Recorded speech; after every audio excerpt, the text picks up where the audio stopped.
انا کنا ظالمین، اور پھر یہ بھی ساتھ کہا کہ ہم ظالم ہیں۔ پیارے طلباء، یہ بھی بڑی اچھی بات ہے کہ گناہ کرنے کے بعد بندے کو پتہ چل جائے کہ میں گناہ کر بیٹھا ہوں، غلطی کر بیٹھا ہوں۔ فاقبل بعضهم على بعض يتلاومون، ایک دوسرے کی طرف متوجہ ہوئے، ایک دوسرے کو ملامت کرتے ہوئے ایک دوسرے کو ملامت کرنے لگے۔ وہ کہا تیری، اس نے کہا تیری غلطی، اس نے کہا تیری غلطی، حالانکہ سب کی غلطی تھی۔ پہلی غلطی تو یہ تھی کہ مسکینوں کا حق کھانے کی کوشش کی، اور دوسری غلطی یہ بھی تھی کہ جب گھر سے نکلے تو انشاءاللہ نہیں پڑھا، اللہ کو اپنے کام میں شامل نہیں کیا۔ قالوا یا ویلنا، انہوں نے کہا ہائے افسوس، انا کنا طاغین، ہم سرکش تھے۔ عسیٰ ربنا ان یبدلنا، ان قریب ہے کہ ہمارا رب بدلہ دے گا ہمیں خیرن، بہتر، منہا، اس سے بہتر دے گا، ہاں امید تھی۔ انا الی ربنا راغبون، ہم اپنے رب کی طرف لوٹنے والے ہیں۔ ٹھیک ہے جی۔ ایک بندہ تھا بزرگ، اس کے 3 بیٹے تھے۔ بزرگ اپنی زندگی میں کیا کرتا تھا، جب بھی باغ کا پھل ہوتا غریبوں کو دیتا، مسکینوں کو دیتا، رشتہ داروں کو دیتا، ایک حصہ گھر لے جاتا، ایک حصہ باغ کی جو ہے وہ دیکھ بھالی پہ جو ہے خرچ کرتا۔ لیکن جب اولاد آئی تو انہوں نے کہا کہ اب باپ ہمارا تو غلط کرتا تھا، اب ہم کسی کو نہیں دیں گے، تو ان پر اللہ کا عذاب آ گیا۔ اللہ اکبر، اللہ اکبر۔ آگے چلتے ہیں۔ کذالک العذاب، رب کے اللہ کہتے ہیں کذالک العذاب، اسی طرح کا ہوتا ہے عذاب جب دنیا میں کو ہمیں بھولتا ہے۔ ولعذاب الآخرۃ اکبر، لیکن آخرت کا عذاب اس سے بھی بڑا ہے۔ لو کانوا یعلمون، ہائے کاش تم کبھی جان لو۔ اللہ فرماتا ہے دنیا میں جو ہماری نعمت کو، رحمتوں کو روکنے کی کوشش کرتا ہے، ہم اسے یہ عذاب دیتے ہیں، لیکن یہی پر کافی نہیں ہے کہ یہاں مل گیا تو بس، یہ تو دنیا کی بات ہے۔ ولعذاب الآخرۃ اکبر، آخرت کا عذاب اس سے بھی بڑا ہے۔ لو کانوا یعلمون، ہائے کاش تمہیں پتہ ہوتا۔ ان للمتقین، بے شک تقوی اختیار کرنے والے پرہیزگار، عند ربہم جنات النعیم، ان کے لیے ان کے رب کے ہاں نعمتوں والے باغات ہیں۔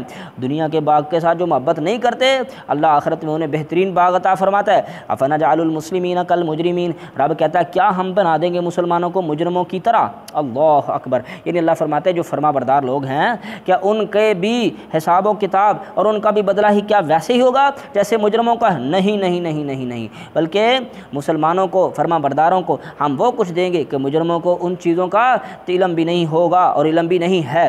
ما لکم کیف تحکمون، اللہ کہتا ہے کیا ہو گیا تمہیں، کیسے فیصلے کرتے ہو؟ کیا ہم انصاف نہیں کرنے والے؟ کیا ہم ظلم کرنے والے ہیں کہ مجرموں کو بھی وہ دیں گے اور مسلمانوں کو بھی وہ دیں گے؟ بلکہ نہیں، ان کو اعلیٰ ترین مقام عطا کریں گے اور ان کو رسوا کر کے رکھ دیں گے جو ہماری نافرمانی نہیں کرتے۔ ام لکم کتاب، کیا تمہارے پاس کتاب نہیں ہے؟ فیہ تدرسون، اس سے تم پڑھتے ہو۔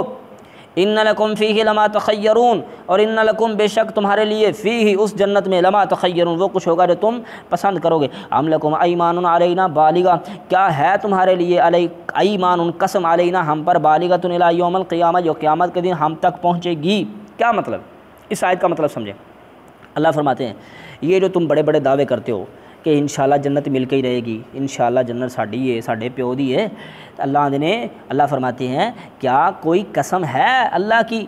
اللہ پر کوئی قسم ہے تمہاری جو اللہ کے ذمہ کہتے ہو، اتنی پختہ باتیں کرتے ہو کہ قیامت کے دن پوری ہوگی؟ اللہ فرماتے ہیں میں تو اپنی مرضی والا ہوں۔ ان لکم لما تحکمون، بے شک تمہارے لیے وہی ہوگا جو تم فیصلہ کرو گے، یعنی جو تمہارے عمل فیصلہ کریں گے وہ تمہیں ملے گا۔ سلہم ایہم بذالک زعیم، سلہم اے میرے پیغمبر ان سے پوچھئے، ایہم کون ہے بذالک زعیم، اس بات کا ذمہ دار کون ہے جو تم کہتے ہو کہ اللہ ہمیں دے ہی دے گا انشاءاللہ، سب کچھ ہمارا ہی ہے اعمال کیے بغیر۔ ام لہم شرکاء، کیا ان کے شرکاء ہیں جن کی وہ امیدیں لگائے بیٹھے ہیں؟ فلیاتوا بشرکائہم، تو لاؤ اپنے شرکاء بھی ان کنتم صادقین، اگر تم سچے ہو۔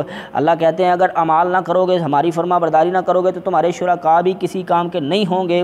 یوم یکشف عن ساق، جس دن اللہ اپنی پنڈلی کھول دے گا۔ یکشف عن ساق، ماشاء اللہ اللہ کی پنڈلی ہے، کس طرح کی ہم نہیں جانتے۔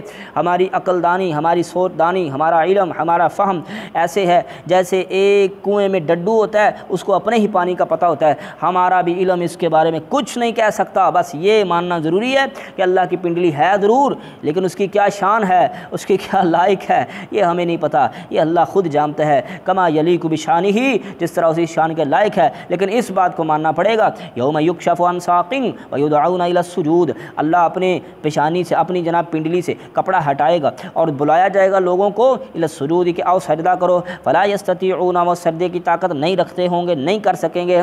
کون نہیں کر سکیں گے؟ جنہوں نے دنیا میں کبھی سجدہ نہیں کیا وہ قیامت کو بھی نہیں کر سکیں گے، ان کی گردنوں میں سریا آ جائے گا۔ خاشعۃ ابصارہم، ان کی آنکھیں کھلی کی کھلی رہ جائیں گی، بلکہ خاشعۃ جھک جائیں گی، ابصارہم ان کی آنکھیں، ترہقہم ذلہ ان کو ذلت جو ہے ان پر چھا جائے گی۔ وقد کانوا یدعون الی السجود، اس سے پہلے وہ سجدے کے لیے بلائے جاتے تھے، یعنی ان کو 5 وقت اسپیکر سے آواز آتی تھی اللہ اکبر آؤ نماز پڑھنے کے لیے، یدعون الی السجود، نماز کی طرف بلایا جاتا تھا۔ وہم سالمون، اس حالت میں کہ وہ صحیح تھے، تندرست تھے، مال و دولت کے مالک تھے، تندرستی تھی، ٹانگیں ٹھیک تھی، قدم ٹھیک تھے، چل کے آ سکتے تھے لیکن نہیں آتے تھے۔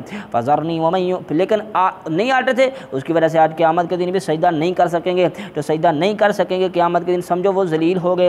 اللہ ہمیں ان ایسے لوگوں میں سے نہ کرنا۔ آگے اللہ فرما رہے ہیں فذرنی، مجھے چھوڑ دو، ومن یکذب بہذا الحدیث، اور جو اس قرآن کو جھٹلا رہا ہے اس کو بھی چھوڑ دو۔ اللہ اکبر۔ اللہ کہتے ہیں میرا اور اس کا معاملہ ہے، اے میرے محمد علیہ السلام ان کو چھوڑ دو، اس کا حساب میں خود کروں گا۔ کیا کروں گا؟ سنستدرجہم، عن قریب درجہ بدرجہ ان کو گمراہی کی طرف لے جاؤں گا، من حیث لا یعلمون، اس جگہ سے جہاں سے وہ جانتا بھی نہیں ہے۔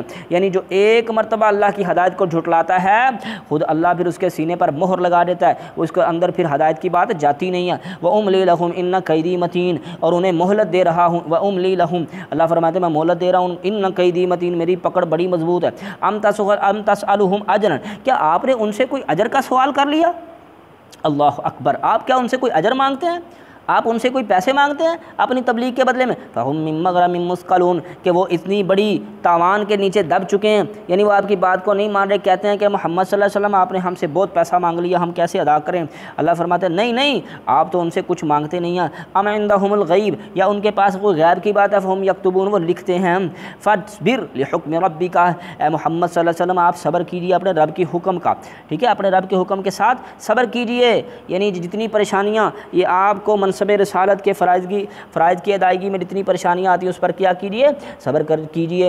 ولا تکن کصاحب الحوت، آپ اس مچھلی والے کی طرح نہ ہونا۔ کون ہے مچھلی والے؟ حضرت یونس علیہ السلام۔ انہوں نے کیا کیا تھا؟ جب قوم نے بہت ذرا تنگ کیا تو اپنی قوم کو چھوڑ کے نکل گئے، چلے گئے اللہ کی مرضی کے بغیر۔ اللہ کا رسول اللہ کی مرضی کے بغیر کہیں جاتا، اپنی قوم کو چھوڑ کے نہیں جاتا۔ اس لیے پیغمبر یونس علیہ السلام سے یہ چھوٹی سی خطا ہوئی، انہوں نے اپنی قوم کو اللہ کے حکم کے بغیر ہی، اللہ نے جہاں پر ان کو ذمہ داری لگائی تھی جگہ کو چھوڑ کر اپنی مرضی کے ساتھ چلے گئے۔ اللہ کو کیا آ گیا؟ غصہ آ گیا۔ اللہ فرماتے ولا تکن کصاحب الحوت، آپ اس مچھلی والے کی طرح نہ ہو جانا۔ اذ نادى، جس وقت اس نے پکارا، وهو مکظوم، وہ بہت غصے میں بھرے ہوئے تھے۔ لولا ان تدارکہ نعمت من ربی، اللہ فرماتے ہیں لولا ان تدارک، اگر نہ سنبھالا ہوتا اس کو، کس کو؟ حضرت یونس علیہ السلام کو، نعمت من ربی، اس کے رب کے فضل نے، لنبذ بالعراء، تو اس کو پھینک دیا جاتا ہے چٹیل میدان میں، ڈال دیا جاتا ہے، وہ مذموم، اور وہ الزام زدہ ہو جاتے ہیں۔ فاجتباہ ربہ، چن لیا اس کو اس کے رب نے، ٹھیک ہے، حضرت یونس علیہ السلام کی بات ہو رہی، چن لیا اس کو اس کے رب نے۔ فجعلہ من الصالحین، اللہ نے بنایا نیک بندوں میں سے۔ وَإِن يَكَادُ الَّذِينَ كَفَرُوا، اور قریب ہے کہ یہ کافر، ایسا لگتا ہے کافر، لَيُدْلِكُونَكَ بِأَبْصَارِهِمْ، البتہ آپ کو پھسلا دیں گے، آپ کو پھسلا دیں گے، بِأَبْصَارِهِمْ، اپنی آنکھوں کے ساتھ۔ لما سمعوا الذکر، جب وہ ذکر کو سنتے ہیں، یقولون، کہتے ہیں، انہ لمجنون، یہ تو مجنون ہے، نعوذ باللہ، وما هو الا ذکر للعالمین، اللہ فرماتے ہیں نہیں یہ تو اللہ کی طرف سے تمام جہانوں کا رب ہے، اس کی طرف سے نصیحت ہے۔ ماشاءاللہ، اس کی یہ آخری آیت کتنی ہی عظیم ہے، وما هو الا ذکر للعالمین، یہ کچھ بھی نہیں ہے مگر تمام جہانوں کے لیے نصیحت ہے۔ اللہ ہمیں اس قرآن سے نصیحت حاصل کرنے کی توفیق نصیب فرمائے۔ ماشاءاللہ پیارے بچوں، بڑا مزہ آیا، الحمدللہ اللہ نے قرآن پڑھنے کے قابل کیا ہے۔ آپ بھی غور و فکر سے پڑھیں تاکہ آپ کے سینوں پر قرآن اثر کرے اور آپ کی دنیاوی اور اخروی زندگی بھی سدھر سکے۔ تو چلتے ہیں جی انشاءاللہ مشق کی طرف۔ سب سے پہلا سوال کیا ہے؟ درست جواب کی نشاندہی کریں۔ سورۃ القلم کی پہلی آیت میں قسم کھائی گئی ہے کس کی جی؟ قلم کی۔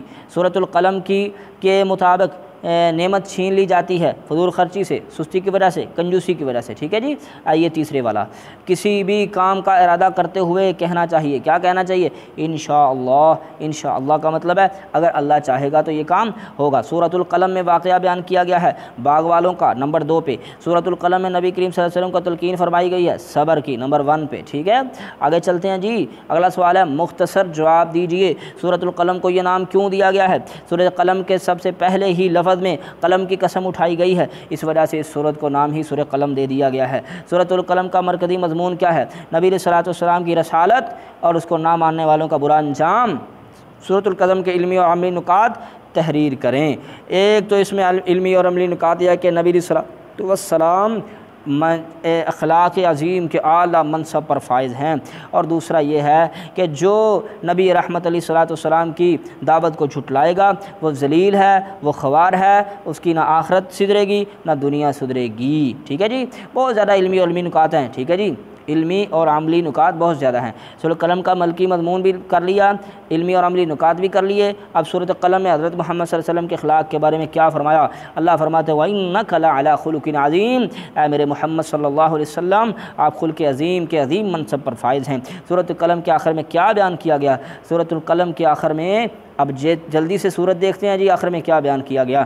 آخر میں اللہ پاک نے یہ بیان کیا ہے، ایک تو سب سے آخر میں جو واقعہ آیا ہے وہ حضرت یونس علیہ السلام کا آیا ہے، اور اس کے بعد جو آخر میں واقعہ بات آئی ہے، اللہ فرماتے ہیں یہ قرآن تمام جہانوں کے لیے ذکر ہے، اور لیکن جب کافر اس ذکر کو سنتے ہیں تو کہتے ہیں کیا کہ نعوذ باللہ یہ مجنون ہے، نعوذ باللہ۔ اب آخری سوال ہے، سورۃ القلم پر تعارف اور مضامین کی روشنی میں تفصیلی نوٹ لکھیں۔ انشاءاللہ آپ نے ساری سورت کا آئیڈیا لے لیا، انشاءاللہ آپ خود اس کے نوٹ کو تیار کریں گے۔